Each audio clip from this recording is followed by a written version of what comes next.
300 fit চলে গেলাম সবাই মিলে হাঁসের মাংস খাওয়ার জন্য অ্যান্ড অনেক এনজয় করলাম। সো সবাই ভিডিওটা দেখবেন।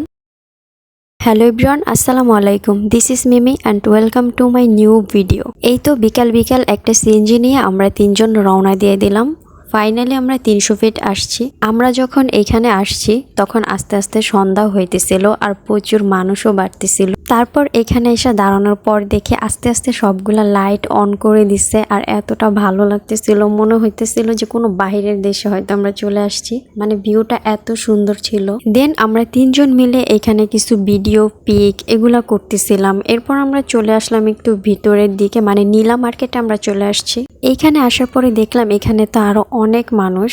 দেন আমি এখানে হেঁটে হেঁটে সবকিছু দেখতেছিলাম যে কোথায় কি বিক্রি করতেছে বা কেমন। আর হাঁটতে হাঁটতে আমি চলে আসলাম এই সি ফুডের দোকানে। এখানে ছিল কাঁকড়া, বড় বড় মাছ আর অনেক কিছু ছিল, সেগুলোর হয়তো নামও আমি জানি না। সো আমি দোকানদারকে জিজ্ঞেস করতেছিলাম যে এগুলো আসলে ভালো কিনা। তো উনি বলতেছিল ভালো, কারণ ওনাদের জিনিসটা ওনারা ভালো বলবেই। কিন্তু আমার কাছে মনে হইতেছিল এগুলা ভালো ছিল না, অনেকদিন আগের ছিল। সো যাই হোক, এরপর আমরা চলে আসলাম হাঁসের মাংস খাওয়ার জন্য। আর এইখানে ওনারা হাঁসের মাংসগুলা রান্না করতেছিল। আমার তো দেখেই ভালো লাগতেছিল যে মানে কালারটা খুবই সুন্দর ছিল, যে কখন আমরা খাবো। এইখানে আসলে অনেক দোকান ছিল। সো আমরা দাঁড়ায় দাঁড়ায় ভাবতেছিলাম যে আমরা কোনটাতে বসবো। ফাইনালি আমরা অনেক দোকানগুলো দেখে এখানে এসে বসলাম। তো বসার পর ভাবতেছিলাম যে কে কোনটা খাবে বা কে কি খাবে সেটা নিয়ে আমরা আলোচনা করতেছিলাম। এর মধ্যে ওয়েটার চলে আসলো। তো আমরা ওনাকে সবকিছু বুঝিয়ে বললাম কে কোনটা খাবে। আর এখানে হাঁসের মাংস প্রাইস ছিল 250 টাকা। 250 টাকা প্লেট হিসাবে ওনারা কিন্তু খারাপ দেয়নি, আমার কাছে এটা ভালোই লাগছিল। তারপর আর কি আমার জামাই চলে গেছে এখানে হাঁসের মাংস আনার জন্য। হাঁসের মাংসটা দেখতে খুবই ইয়ামি ছিল আর আমার কাছে তো দেখে মনে হইতেছে যে আমি কখন খাবো, এত ইয়ামি লাগতেছে এটা দেখতে। শীতের সময় এরকম গরম গরম হাঁসের মাংস খাওয়া কিন্তু একটা আলাদা মজাই লাগে। সো এই তো ফাইনালি আমাদের ওয়েটার চলে আসলো। এত ভালো ওয়েটার থাকলে আর কি লাগে। আমার জামাইয়ের ইচ্ছা হয়েছে ও নাকি হাঁসের মাংস নিয়ে আসবে, তাই ও যায় এগুলা নিয়ে আসলো। 250 টাকা প্লেট হিসাবে ওনারা যে মাংস দিচ্ছে খুবই ভালো দিচ্ছে, আমার কাছে এটা খারাপ লাগে নাই। সো আমি ফার্স্ট টাইমে একটা মাংস নিয়েছিলাম ট্রাই করার জন্য। তারপর দেখলাম এত পরিমাণে গরম যে আমি এটা হাতেই নিতে পারতেছিলাম না, এই জন্য আমার জামাই হাসতেছিল। আর যাই হোক, হাঁসের মাংসের সাথে আমরা অর্ডার করেছিলাম চাপটি আর রুমাল রুটি ছিল। আর এইখানে চাপটি আর রুমাল রুটিগুলোর যে প্রাইস ছিল আমার কাছে মনে হইতেছিল যে এখানে এগুলার প্রাইসটা একটু বেশিই ছিল।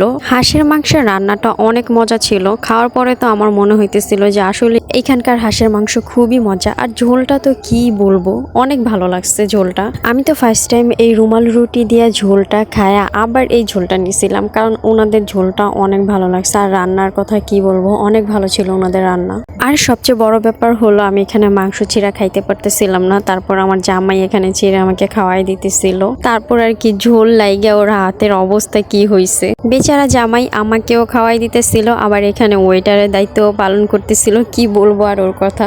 সো যাই হোক, আমরা খাওয়া দাওয়া শেষ করে চলে আসলাম একটু মেলার ভিতরে। এখানে একটা মেলার মতো করে অনেক বড় করে একটা আয়োজন করা হয়েছে। এখানে অনেক কসমেটিক্সের দোকানও ছিল আর অনেক মানুষ ছিল, অনেক জমজমাট অ্যান্ড অনেক লাইটিং করা হয়েছে, ভালোই লাগতেছিল এটা। আর এখানে ছোট ছোট অনেক রাইডও ছিল, যেটাতে বড়রা ছোটরা সবাই উঠতে পারবে, এনজয় করতে পারবে। সো এখানে আমি আর আমার জামাই মিলে হাঁটতেছিলাম, গল্প করতেছিলাম আর আমাদের ভাইয়া ভিডিও করতেছিল। সবাই মিলে হাসাহাসি করতেছিলাম একটা ব্যাপার নিয়ে। আর ভাবতেছিলাম এখানে আমরা কোনো রাইডে উঠবো কি না। 300 ফিটে আমরা অনেকটা সময় ধরে ছিলাম, আমরা অনেক আড্ডা দিছি, গল্প করছি।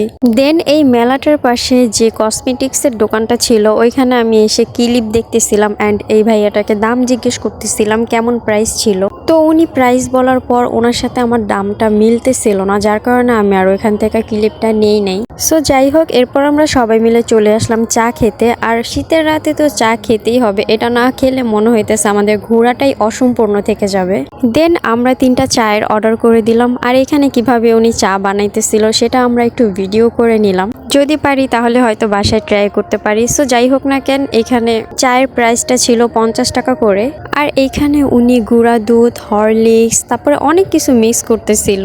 50 টাকা প্রাইস অনুযায়ী আমার কাছে চাটা অনেক বেশি ভালো লাগছে। ওনাদের ডেকোরেশনটাও খুবই ভালো ছিল। সো যাই হোক না কেন, শীতের রাতে হাঁসের মাংস, চা সবকিছু মিলায় অনেক বেশি ভালো লাগছে। আমাদের আড্ডাটা একদম জমে গেছিল। আর এই তো ভাইয়াটা এসে সবাইকে চা দিতেছিল। শীতের রাতে সবাই মিলে চা খাইতেছি, আড্ডা দিতেছি, আর গান শুনবো না এটা কি হয়? আমাদের সাথে যে ভাইয়া ছিল উনি ভালো গান গায়, তো ভাইয়াকে বললাম একটা গান গাইতে। আলো আলো আমি কখনো খুঁজে পাবো না, চাঁদের আলো তুমি কখনো আমার হবে না, হবে না, হবে না। সো ভাইয়ার কণ্ঠটা খুবই সুন্দর ছিল। আর চা খাইতে খাইতে গান শুনতে শুনতে আমাদের বাসায় যাওয়ার সময় হয়ে গেছে। এখন আমরা বাসায় চলে যাব। সবাই মিলে একসাথে ঘুরে আড্ডা দিয়ে আজকের দিনটা খুবই ভালো কাটছে। সো আজকের ভিডিওটা এ পর্যন্তই। সবাই ভালো থাকবেন। আল্লাহ হাফেজ।